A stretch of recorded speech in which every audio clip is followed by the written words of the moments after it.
नमस्कार, welcome to my channel Soul Sutra. मैंने अपने एक वीडियो में आपके साथ शेयर किया था कि कपालभाति प्राणायाम कैसे किया जाना चाहिए। आज एक और नए प्राणायाम के बारे में आपको जानकारी देने जा रही हूँ। भस्त्रिका प्राणायाम बहुत ही महत्वपूर्ण प्राणायाम है योगा के अभ्यास में। भस्त्रिका, इसको ब्रेथ ऑफ फायर भी कहते हैं एंड बेलो ब्रेथ भी कहा जाता है। देखिए, जब हम दौड़ते हैं, भागते हैं, तो हमारी सांस, हम कहते हैं बहुत तेज़ी से सांस चलती है। जब हार्ट रेट बढ़ जाता है और हम कहते हैं धौंकने की तरह सांस चल रही है, तो it is exactly the same. धौंकने को इंग्लिश में बेलो कहा जाता है, जो लुहार यूज़ करता है फायर को स्टिमुलेट करने के लिए। तो इसी तरह हमारे जो शरीर में जो नाभि चक्र है, हमारा नेवल चक्र, it is the power house of energy. यहाँ पे ही है वो अग्नि जो कि प्रज्वलित रहती है, जो हमारी फिजिकल हेल्थ, हमारी मेंटल हेल्थ, हमारी स्पिरिचुअल हेल्थ को गवर्न करती है। इस अग्नि को हम हमेशा, जिसे बोलें कि एक प्रज्वलित फॉर्म में रखें, ये पूरी तरह से फायर ब्लेज रहे, उसके लिए ये जो प्राणायाम है, सांसों के श्वास निश्वास का प्राणायाम, इसको हम कैसे अभ्यास करें कि पूरी तरह से शरीर हमारा ऊर्जावान रहे, इसके बारे में मैं आपको बताने जा रही हूँ।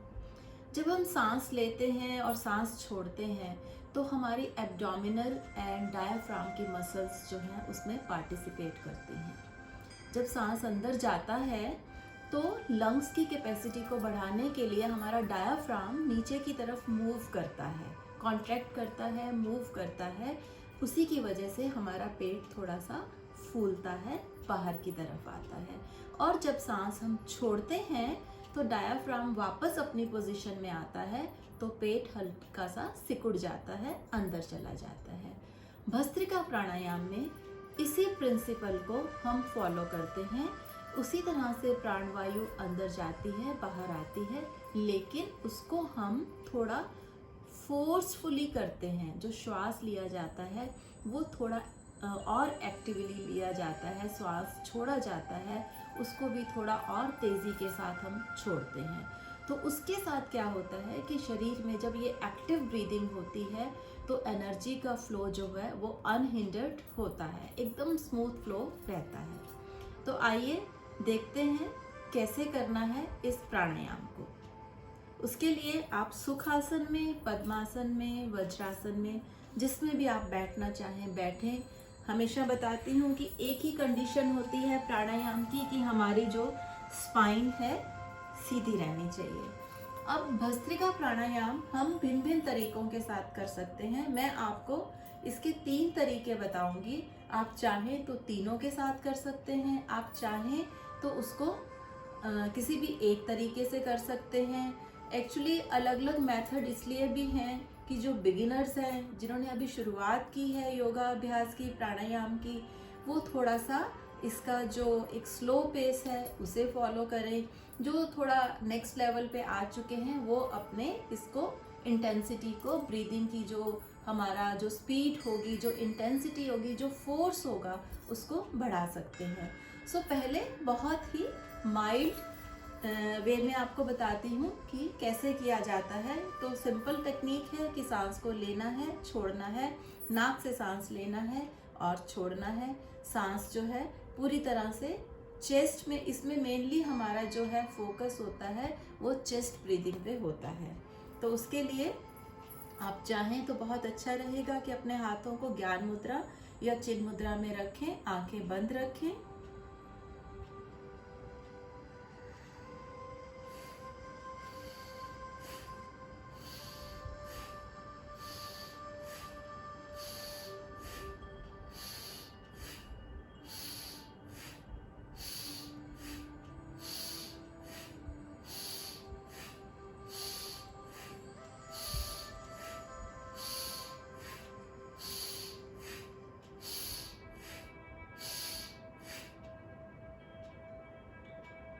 तो ये था बहुत ही सामान्य तरीका, एक सामान्य गति पे, एक सामान्य मैंने जो है शक्ति को यूज़ करते हुए, प्रयोग करते हुए सांस को नासिका से अंदर लिया है और छोड़ा है। और आपने देखा उसके साथ ही तो चेस्ट कैसे एक्सपेंड हो रही है and then it is relaxing. So this is one of the simple way. जो भी बिगिनर्स हैं वो पहले इसको यहीं से आरंभ करें। और आप जैसे आपने देखा कि मैंने 10 बार किया कि 10 बार सांस भरा और छोड़ा। एक बार का सांस भरना और छोड़ना एक साइकिल या एक स्ट्रोक कहलाता है। तो इस तरह से आप 10-10 के 3 राउंड कर सकते हैं कि एक बार किया, फिर थोड़ा विश्राम किया, फिर दूसरी बार किया, फिर थोड़ा विश्राम किया और फिर तीसरी बार किया। उसमें मैं आपको आगे चल के ये भी बताऊं कि जब हम विश्राम करते हैं तो उस समय हमारे अंदर क्या भाव होना चाहिए, हमारा क्या थॉट प्रोसेस होना चाहिए। अब इसका दूसरा तरीका आपको बताने के लिए जा रही हूँ। उसमें आप क्या कर सकते हैं कि आप अपने हाथों को इस तरह से यूज़ करें। अपनी बाजू एल्बो से बेंड करिए, एल्बो नीचे की तरफ है और ये जो हाथों की उंगलियां हैं ये इस तरह से कंधे की तरफ जाएंगी। जब आप सांस लेंगे तो ये एल्बोस ऊपर की तरफ ले जाएंगे और हाथ हमारे कानों के पास आ जाएंगे और सांस छोड़ते हुए वापस इसे नॉर्मल पोजीशन में हम लेके आएंगे। It will be like this. So इस तरह से हम इसका अभ्यास करेंगे। ये जो है इसकी इंटेंसिटी को बढ़ाती है और चेस्ट की हमारी कोस्टल, ये जो हमारी इंटरकोस्टल मसल्स हैं उनको और ज़्यादा पार्टिसिपेट करने में हेल्प करती है। तो let's have a round of this also. एक राउंड इस पोजीशन में करेंगे। तो ले लीजिए हाथों की पोजीशन, बहुत सहजता के साथ, एकदम इनको बहुत टाइट नहीं रखना है, बहुत जोर यहाँ नहीं लगाना है। जोर हमें अपने सांसों पे लगाना है, बाजू पे, हाथ पे बिल्कुल भी जोर को ना लगाएं। चलिए करते हैं आराम। पहले एक साधारण सांस भर लीजिए और छोड़ दें। पूरी इच्छा, श्रद्धा, संकल्प से करेंगे आराम।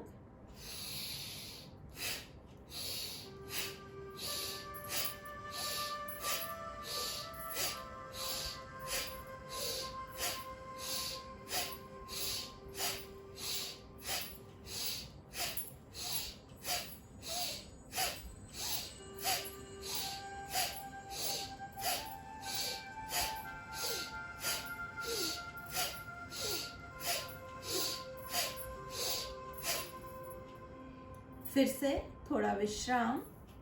कितनी बार करना है? 10 बार कीजिए, 15 बार करें, 20 बार करें, इससे ज़्यादा ना करें एक साइकिल में। आप अपनी सुविधा के अनुसार, अगर किसी को इसमें थोड़ा सा लग रहा है कि सर में दर्द हो रहा है या हैवीनेस लग रही है तो आप जल्दी छोड़ के विश्राम करें, फिर से अभ्यास करें, धीरे धीरे अभ्यास को बढ़ाइए। अब मैं इसकी तीसरी विधि आपके साथ सामने रखने जा रही हूँ। ये जो मैंने सेकंड विधि आपको बताई थी, इसमें भी आप इसी तरह 15 से 20 साइकिल करते हुए और उसके 3 राउंड कर सकते हैं। 15 से 20 स्ट्रोक हर बार लगाएं और 3 राउंड में उसे फिनिश करें और बीच में विश्राम अवश्य करें। थर्ड राउंड के लिए आप हाथों की मुट्ठी इस तरह से बांधिए और कंधों के पास रखिए। बहुत आगे नहीं रखना है, बहुत कंफर्टेबली उसे रखना है। सांस लेते हुए आप दोनों हाथ बाजू आपके ऊपर ले जाएंगे और ये जो मुट्ठी बांधी थी पूरी हथेली को ऐसे खोल दीजिए और फिर सांस छोड़ते हुए वापस ले आएंगे स्टार्टिंग पोज में। कैसे होगा?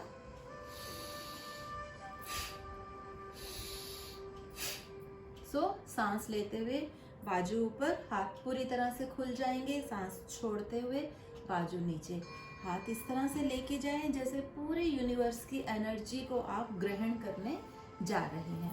Let's have a round of this as well. एक नॉर्मल सांस भरिए पहले और छोड़ दें। करेंगे आराम।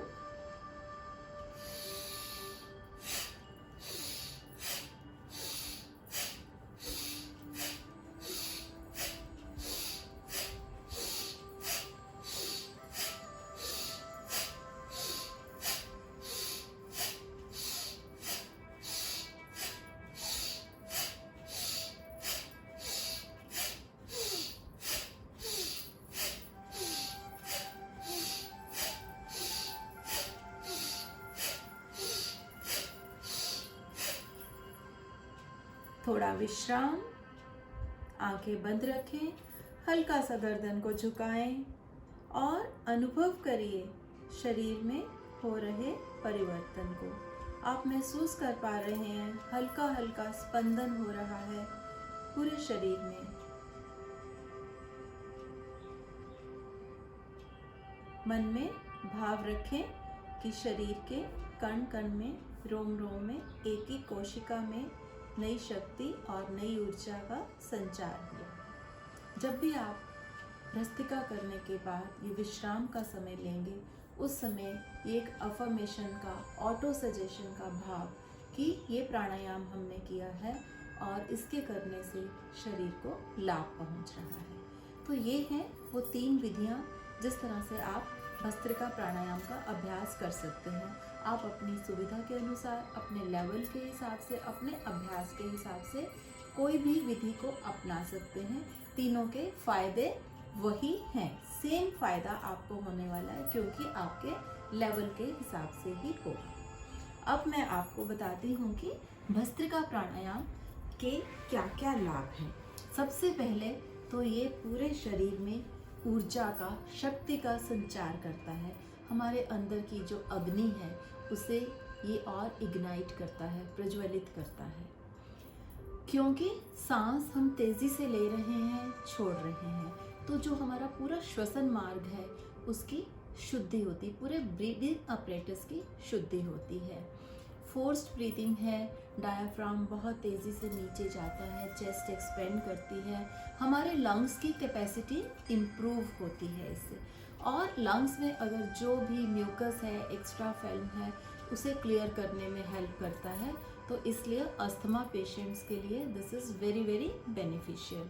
This is also very beneficial for those people those who have वात और कफ का जिनका इम्बैलेंस होता है। उनको ये बैलेंस, उनकी प्रकृति को बैलेंस करने में हेल्प करती है। हमारे ब्लड के सर्कुलेशन को बढ़ाती है क्योंकि ये जो श्वास का है, ऑक्सीजनेशन प्रोसेस हुआ है, जो ऑक्सीजन अंदर गई है वो सबसे ज़्यादा यूज़ होती है हमारे ब्रेन के द्वारा और हमारे हार्ट के द्वारा। ऑफ कोर्स लिवर भी हमारा इसको यूज़ करता है, तो लिवर यूज़ कर रहा है तो हमारा डाइजेशन इम्प्रूव हो रहा है। हार्ट यूज़ कर रहा है इस ऑक्सीजन को तो हमारा जो ब्लड है वो प्यूरिफाई होगा। एंड उसके साथ ब्रेन के ऊपर इस प्राणायाम का ट्रिमेंडस बेनिफिशियल इफेक्ट है। डिप्रेशन के जो पेशेंट्स होते हैं उनके लिए, या जिनका ब्रेन पूरी तरह से काम नहीं करता, या जो लेथार्जिक हो जाते हैं, सुस्ती रहती है, उनके लिए ये रामबाण का काम करता है। तो मेंटल इलनेस के लिए भस्त्रिका प्राणायाम हमेशा से सजेस्ट किया जाता है। उसके साथ साथ ही ये हमारे शरीर में जो वायु का आदान प्रदान इसके थ्रू होता है, तो पूरे शरीर में जो प्राणवायु का संचार होता है उसकी वजह से हमारे जो चक्रास हैं, हमारा नाभि चक्रा खास तौर पे और हमारा हार्ट चक्रा भी स्टिमुलेट होता है। तो बेनिफिट्स बहुत ज़्यादा हैं और लो बीपी वालों के लिए भी हेल्पफुल है। लेकिन मैं ये साथ ही बताना चाहूँगी, जिनको हाई ब्लड प्रेशर है वो इस प्राणायाम को ना करें, और अगर करना भी है तो जो पहली वाली विधि है जिसमें हम बहुत माइल्ड उसमें करते हैं उस तरह से करें। जिनको हार्ट का भी प्रॉब्लम है वो भी थोड़ा माइल्ड फॉर्म में भस्त्रिका का अभ्यास करें, धीरे धीरे करें, डीप ब्रीदिंग करें, फिर इसका अभ्यास करें। जिनकी पित्त प्रकृति है या जिनको बहुत ज़्यादा गर्मी लगती है, उनको लगता है कि पेट में बहुत फायर है, अग्नि है, हीट लगती है, वो भी इस प्राणायाम को अवॉइड करें। बाकी सब लोग इसका पूरी तरह से लाभ उठा सकते हैं। अगर आपको मेरा वीडियो अच्छा लगा हो तो प्लीज़ इसे लाइक करें, शेयर करें और मेरे चैनल को सब्सक्राइब करें। Thank you.